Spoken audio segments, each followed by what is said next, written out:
A medianoche, todos los agentes y el equipo de superhumanos salen y reúnen a todos aquellos que saben más que ellos. Esta frase pertenece a la canción Desolation Road, escrita por Bob Dylan y lanzada al público en el año de 1965. Muchos han especulado de qué trata esta canción. Algunos dicen que se trata sobre una fábrica de cocaína en México, otros dicen que en realidad se trata de una especie de avenida en Nueva York, otros en cambio sobre el contexto social que se vivía en Estados Unidos durante la década de los 60, pero la teoría que más se acierta es sobre el linchamiento de 3 hombres negros acusados de violar a una mujer blanca en la ciudad de Duluth, Minnesota, en el año de 1920. La verdad es que el cantante nunca especificó de qué diablos trataba la canción, pero no hay ninguna duda de que es una canción sobre el abuso de poder y de autoridad.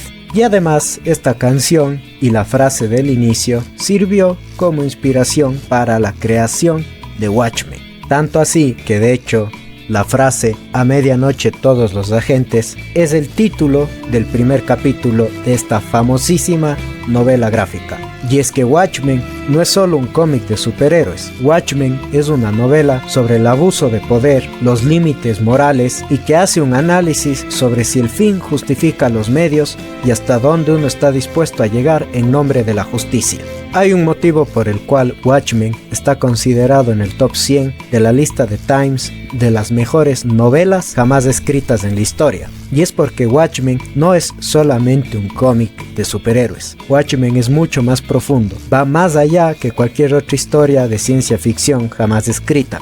Hay un motivo por el que Watchmen es el estándar de oro sobre cómo debe hacerse una novela gráfica. Watchmen es un ensayo sobre la moralidad.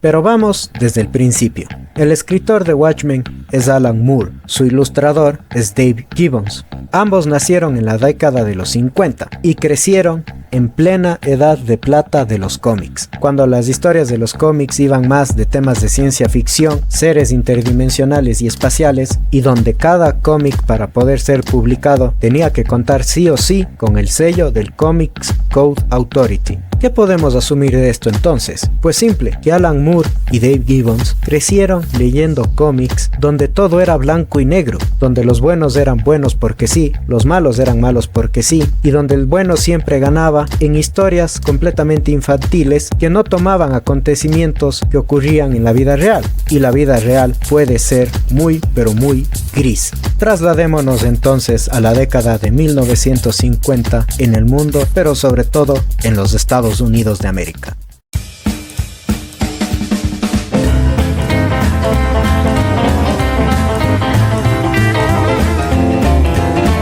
La década de los 50 es conocida como la era atómica de la ciencia y tecnología. Después de la Segunda Guerra Mundial, todos los esfuerzos de la investigación científica se concentraron en la energía nuclear. Las industrias capitalistas se expandieron y los estadounidenses empezaron a comprar bienes que no estaban disponibles durante la guerra. Los líderes de los partidos comunistas estaban siendo apresados y juzgados por conspiración contra el gobierno estadounidense, y comenzaban a sentirse los primeros aires de la Guerra Fría. Además se estrenaba La Guerra de los Mundos, una película que dio paso a toda una ola de filmografía sobre invasiones alienígenas. En términos sociales, esta década se marca mucho porque después de la guerra se volvieron a establecer los órdenes sociales y los roles que cada miembro cumple en la sociedad. En una familia, los hombres volvieron a ser quienes llevaban el pan a la mesa y las mujeres quienes se quedaban en casa cuidando a sus hijos. Las razas seguían estando claramente definidas, entre comillas, donde los negros se llevaban con los negros y los blancos con los blancos. Y la televisión ayudó a homogeneizar todos esos roles de la sociedad. Sin embargo, surgieron personas que rompieron con dichos órdenes, gente adelantada a su época, que mostraron nuevas ideas y nuevos rumbos. Elvis Presley, por ejemplo, surge en esta década y lleva la música negra a través del rock and roll a la gente blanca.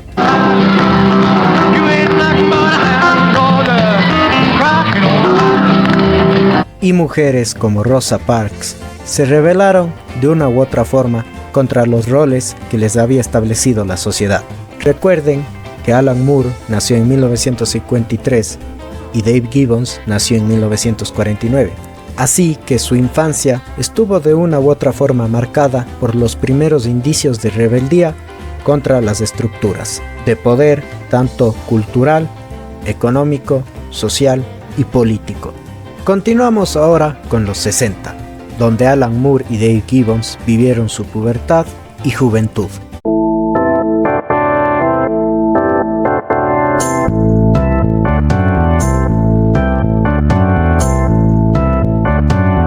Los 60 es probablemente la época más turbulenta en la historia de los Estados Unidos. Si los 50 fueron la época del conformismo y el materialismo, entonces los 60 fueron la época de la protesta y la rebeldía. Surge la Guerra Fría, la famosa Guerra de Vietnam, el movimiento de los derechos civiles, el grupo de las Panteras Negras, el movimiento hippie y muchos otros movimientos más de protesta y disconformidad contra el orden social que llevaba el gobierno estadounidense en ese momento. Al mismo tiempo, el Ku Klux Klan estaba más poderoso que nunca. Las fuerzas del orden, tanto militares como policíacas, querían mantener ese idealismo conservador que caracterizaba tanto antes a los Estados Unidos. Los actos de violencia se volvían cada vez peor, tanto del movimiento de los derechos civiles como de los opositores a ellos. Protestas por todo el país, revueltas y ataques de protestantes a militares y de militares a protestantes. Los conservadores blancos estaban hartos de todo esto y la década termina con la elección de Richard Nixon como presidente. Ahora, ¿por qué todo este contexto para este video? Pues creo yo que si han leído la obra original, seguramente ya entienden cómo todos estos eventos durante estas 2 décadas formaron las mentes de Alan Moore y de Dave Gibbons para darle forma a Watchmen.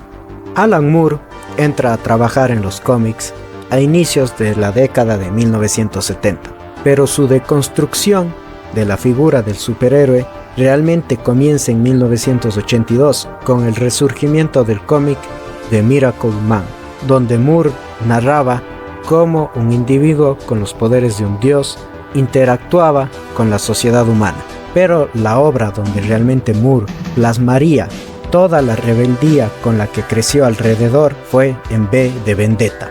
Aquí Alan Moore narra la historia de un sujeto que lucha contra un gobierno totalitario en Inglaterra. Recordemos que Alan Moore es inglés y este tipo lleva la máscara de Guy Fawkes, que fue una figura histórica que intentó asesinar al rey James I, y después vendría Watchmen, la obra de oro no solo de Alan Moore, sino de todos los cómics en general. Ahora imagínense esto, un niño leyendo las historias de superhéroes de la Edad de Plata, pero atrás de él están ocurriendo todas estas cosas que les comenté anteriormente.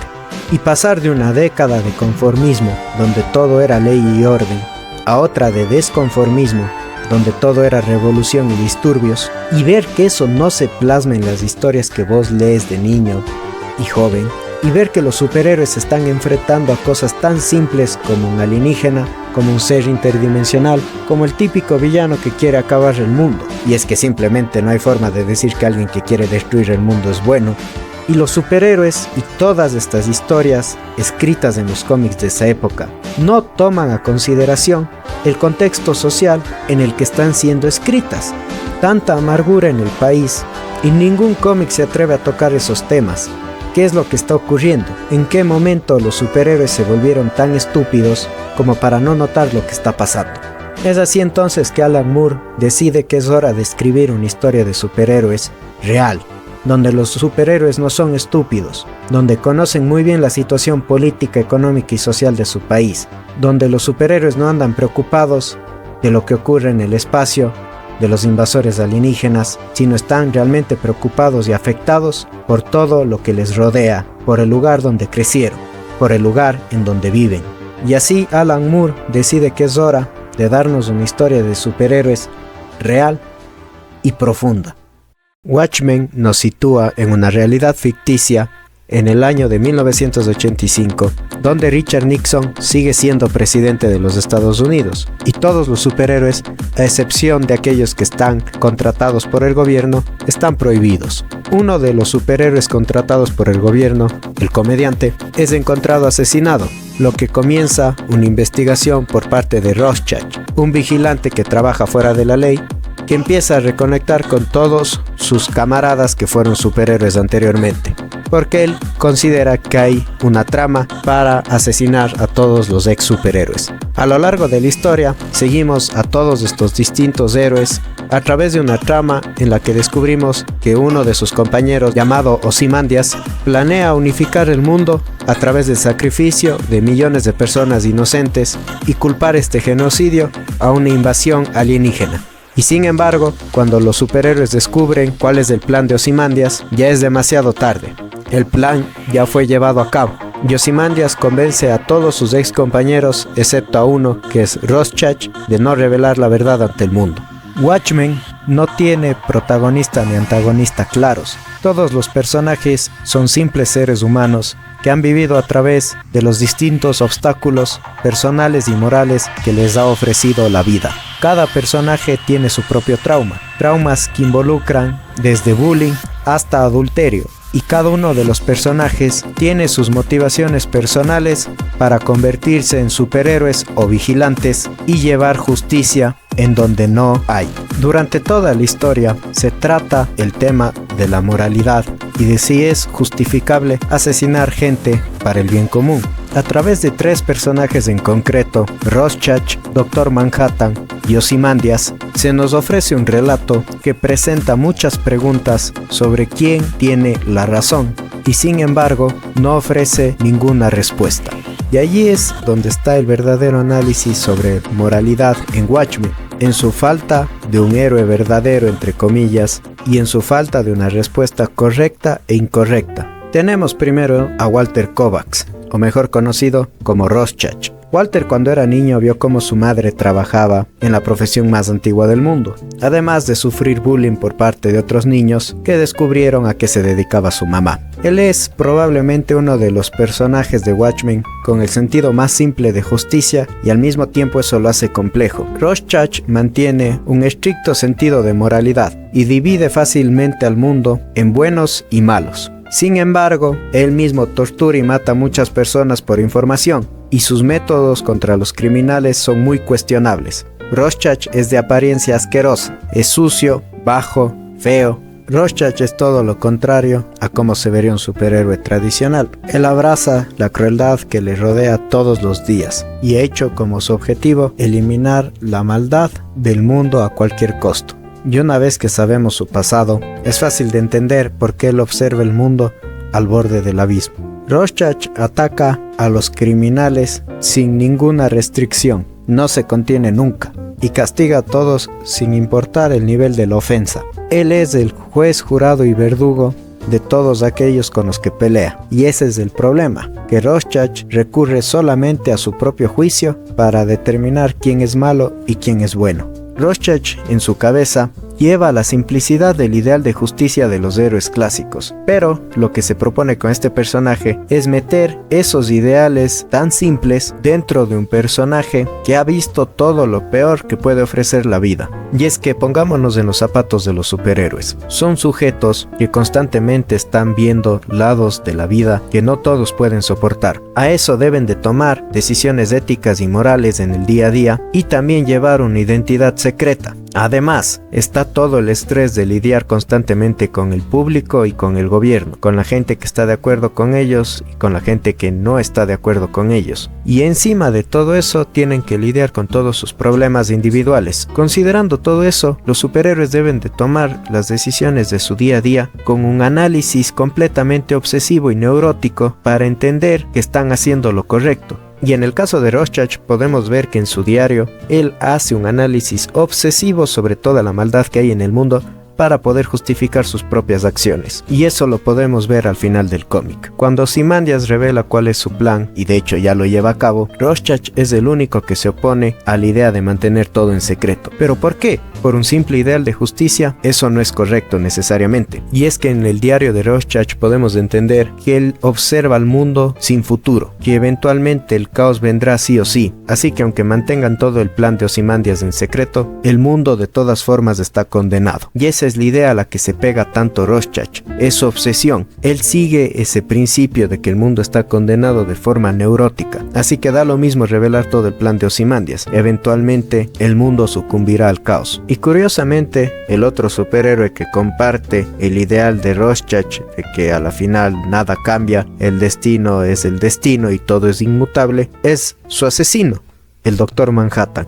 El Doctor Manhattan es el único humano que tiene superpoderes dentro de este universo. Y no solo cualquier superpoder, sino puede hacer literalmente lo que él quiera. A través de un accidente nuclear, el Doctor Manhattan terminó convirtiéndose en un dios. Debido al accidente, el Doctor Manhattan ahora no percibe el tiempo de forma lineal, sino él vive tanto en el pasado, presente y futuro, todo al mismo tiempo. Y por ese motivo, el Doctor Manhattan sostiene que todas las acciones y decisiones que uno toma en la vida se dirigen inevitablemente e incambiablemente hacia el mismo resultado. Es decir, uno puede tomar una decisión con la intención de cambiar el destino del mundo, sin embargo el mundo mismo encontrará la forma de que ese destino que tú quieres cambiar sea el resultado final. Es como cuando lanzas una piedra a un río. La piedra generará un pequeño desbalance en la corriente, pero al poco tiempo la corriente de nuevo se estabilizará para seguir el mismo camino que estaba siguiendo anteriormente. Y precisamente por eso es que el Doctor Manhattan no toma ninguna acción para intentar cambiar el destino del mundo. Hay una frase en específico donde él le dice a Lori, que es otra superheroína, que todos somos títeres. Él simplemente es un títere que puede ver las cuerdas. Se refiere a que no importa cuánto intervenga, él solo está siguiendo lo que ya está predeterminado. Y eso plantea una duda. Nos deja pensando si todos estos actos de rebeldía, todos estos movimientos sociales, estas personas importantes que han intentado cambiar el mundo en algún punto de la historia, ¿realmente lo han logrado? ¿O lo único que hicieron fue desviar el cauce del río por un momento y el mundo eventualmente seguirá tal y como estaba desde un inicio? Los superhéroes de la Edad de Plata obtenían sus poderes a través de accidentes científicos y enseguida lo primero que hacían era luchar contra el mal, usar ese accidente científico para poder hacer el bien. Sin embargo, el Doctor Manhattan presenta otra realidad, una donde la ciencia no necesariamente será utilizada para combatir el mal y para la formación de un mejor futuro. A medida que el ser humano se vuelve un ser más perfecto y obtiene habilidades que no había tenido anteriormente, se vuelve un ser que simplemente deja de interesarse por asuntos humanos y su sentido de ética y moral comienzan a alejarse lentamente de su personalidad, porque la ciencia significa perfección, y para alcanzar la perfección uno debe de deshacerse de todas las emociones que son tan intrínsecas en el ser humano. Moralidad y ética significan imperfección. Eso es algo que el Doctor Manhattan nos da a entender durante toda su aventura, y el objetivo de él es llegar a la perfección, y para eso necesita deshacerse de todo lo que le hace humano. Lo que nos plantea otra pregunta: si un ser humano en la vida real obtuviera de estos poderes a través de la ciencia,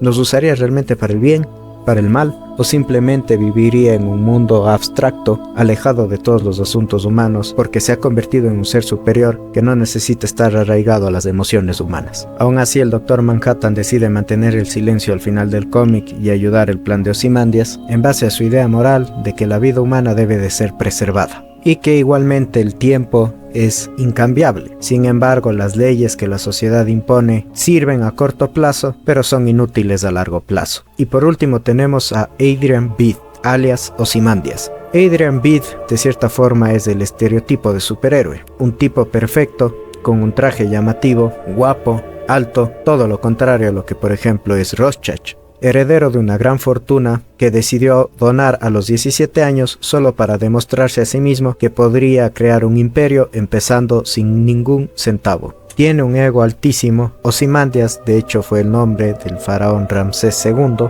y además es fanático de Alejandro el Grande, y su lema como superhéroe es que es el hombre más inteligente del mundo. Por lo tanto se ve a sí mismo como incapaz de cometer algún mal. o tomar la decisión equivocada. Ozymandias basa todas sus acciones en obtener resultados a largo plazo, sin importar las consecuencias a corto término. Básicamente con él, el fin justifica los medios. Y en teoría, Ozymandias es el que tiene más deseos de hacer el bien de entre todos los personajes de Watchmen. Es el único que realmente quiere una paz duradera. Aunque si hacemos un análisis más profundo del personaje, también podríamos admitir que en realidad no lo hace con la intención de cambiar el mundo, sino de no sentirse inútil frente a la inminente catástrofe mundial, y que por su ego, él se cree el único capaz de cambiar el destino del mundo. También podemos asumir que la utopía que quiere Ozymandias no será posible. Ramsés II y Alejandro el Grande tenían imperios enormes que eventualmente cayeron. Esa es una duda que deja Dr. Manhattan en la mente de Ozymandias al decirle al final del cómic que nada termina, nada nunca termina. Watchmen no es solo una deconstrucción de todo el género de superhéroes. Watchmen es una deconstrucción de principios filosóficos, de moralidad y de ética.